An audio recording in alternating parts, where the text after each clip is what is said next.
साथियों, जैसे LED bulb repair करते हैं वैसे ही टी लाइट को रिपेयर करना है।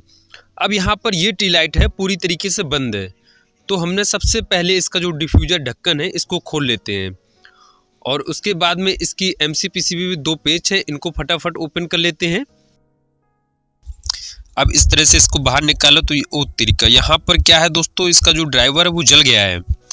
मतलब यहाँ पे आपस में स्पार्किंग हुई तेजी से, ये देखिए जलने के कारण से ये काला भी हो गया है।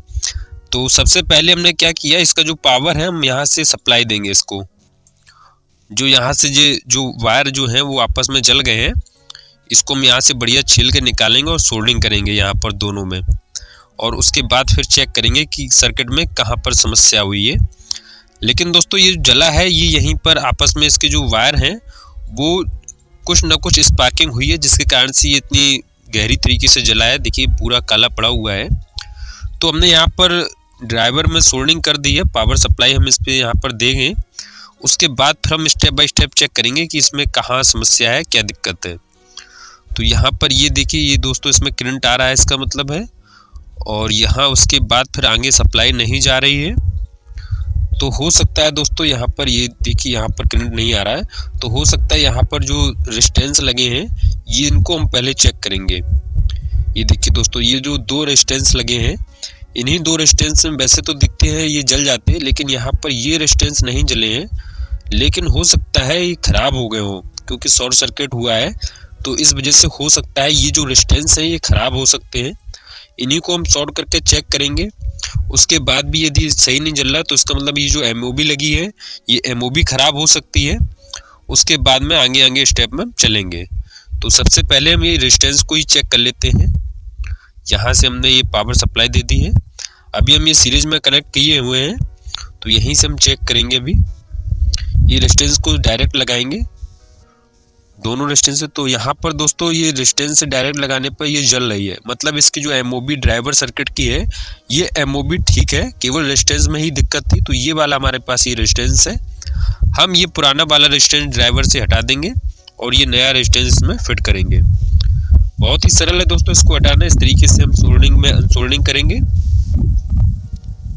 देखिए कुछ इस तरीके से हम इसको हटा देंगे आराम से। और जैसे हम इसको हटाएंगे ठीक वैसी उसी प्रकार में वैसी उसी जगह पे हम नया रेजिस्टेंस लगाएंगे। इसको अलग कर देते हैं। इसके जो बड़े हुए वायर हैं इनको हटा देते हैं, क्योंकि हमको टी लाइट में सोल्डरिंग करना है। इस वजह से यदि ये एलईडी बल्ब में होता है दोस्तों, तो यहीं पे इसका जो बड़ा हुआ वायर है ये B2020 कैप में लगाने के काम आता।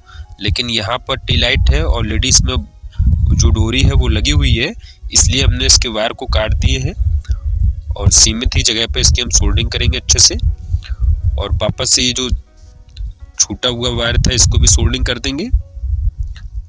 तो ये दोस्तों इतना कंप्लीट हुआ है। अब इसको चेक कर लेते हैं। यहाँ से जब हमने पावर दिया तो दोस्तों ये बढ़िया से लाइट काम करने लगी। तो इस प्रकार से दोस्तों आप भी एलईडी जो टी लाइट है इसको आप घर पर रिपेयर कर सकते हैं, बहुत ही सरल विधि के द्वारा। यहाँ पर सबसे पहले हमें क्या देखना होता है कि इसमें कोई कंपोनेंट जला तो नहीं है। तो जैसे कि यहाँ पर सभी जो कंपोनेंट थे वो सही थे, केवल इसमें शॉर्ट सर्किट होने के कारण इसका जो रेजिस्टेंस है वो खराब हो गया था। तो हमने उस रेजिस्टेंस को बदल दिया और लाइट हमारी ओके हो गई है। इस तरीके से आप भी रिपेयर कर सकते हैं।